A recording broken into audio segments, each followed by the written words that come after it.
So Pushpa 2 నుంచి ఒక 200 days అని చెప్పేసి ఒక పోస్టర్ రిలీజ్ అయింది.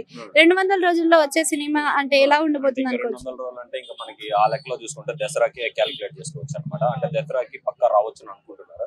ఏంటంటే డిలే కానీ కేశవ్ మీద ఇష్యూ అయింది కదా, దాని వల్ల కొద్దిగా డిలే అయిపోయింది అనమాట. ఏంటంటే సీన్స్ కానీ తీసి మళ్ళీ తీయాల్సి వచ్చింది కాబట్టి అది కొంచెం డిలే అయింది. 200 డేస్ అంటే నాకు తెలిసి డెఫినెట్ గా దసరా లేదా దీపావళి ఈ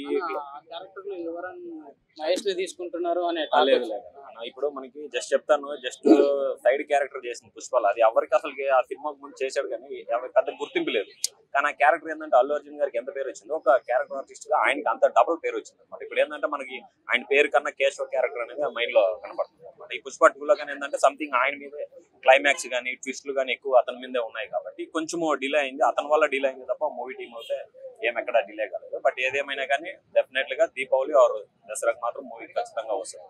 ఆల్ బజ్ క్యారెక్టర్ స్ట్రాంగ్ గా ఉంటుంది. స్ట్రాంగ్ గా ఉంటుందని అనుకోవచ్చు. ఎందుకంటే మనం లాస్ట్ టైం విక్రమ్ లో గానీ బీభత్సమైన పర్ఫార్మెన్స్ ఇచ్చాడు అనమాట. ఏంటంటే అతనికి హైట్ లేకున్నా గానీ ఒక విలన్ కి ఎంత ఎలివేషన్స్ ఉంటుందో ఫవాద్ ఫైజల్ గారు ఏంటంటే తన కళ్ళతోటి ఫేస్ ఎక్స్ప్రెషన్ తోటి అటువంటి మనకి అవుట్పుట్ తీసుకుని వస్తాడు అనమాట. ఎందుకంటే మలయాళంలో అతని బిగ్గెస్ట్ ఇదనమాట. ఒక డైరెక్టర్ కొడుకైనా కానీ ఏంటంటే చాలా మందికి తెలియదు, అతనికి గుర్తింపు వచ్చినాక డైరెక్టర్ కొడుకు సంథింగ్ అనేది బయటపడింది.